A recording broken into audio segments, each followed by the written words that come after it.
привычно, но именно лекции и тренинги – самое эффективное средство в борьбе с распространением смертельного заболевания, уверены организаторы этой встречи. Только в такой форме можно найти проблемы в знаниях и развеять мифы о ВИЧ. Нам нужна здоровая нация, чтобы люди сегодня здоровые, завтра не могли заразиться вот этой чумой 20 века. Все-таки на сегодняшний день вот эта чума унесла 40 миллионов человек. Это равнозначно Второй мировой войне. Сделать акцент на том, что идет распространение ВИЧ-инфекции, что неуклонным ростом не только у нас в Ингушетии и в целом Российской Федерации отмечается стабильный рост и распространение данного вируса.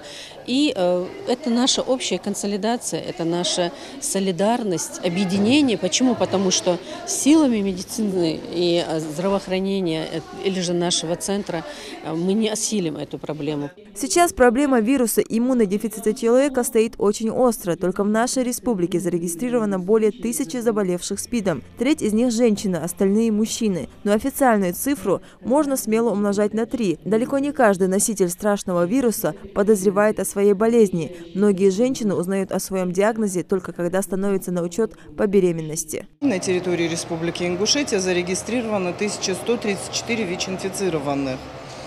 Эта информация поступает к нам, естественно, из нашей лаборатории, потому что наша лаборатория является референсной на территории Республики Ингушетия. На сегодняшний день вертикального пути передачи ВИЧ-инфекции на территории республики нет.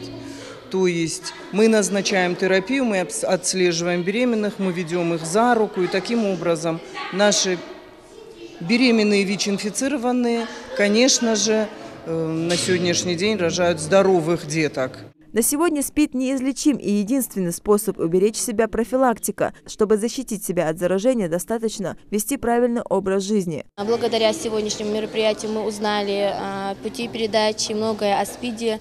Хотелось бы, чтобы такие мероприятия проводились чаще и желательно в колледжах, в университетах, в школах. В республике нередко заключаются браки, когда один из будущих супругов скрывает свой диагноз. По закону это уголовно наказуемо. Человеку, намеренно заразившему другого ВИЧ, грозит до 8 лет лишения свободы. Не так давно власти республики обсуждали возможность обязать желающих вступить в брак проходить медицинское обследование. Сегодня этот вопрос поднимают вновь, но только уже молодые люди. Для каждого мужчины и женщины желательно пройти обследование на ВИЧ, чтобы женщина знала, за кого она вышла замуж, чтобы не было разводов, для дальнейшего благополучия их семейной жизни. Сегодня очень много людей не знают, болеют они СПИДом или нет, и они понимают таких людей.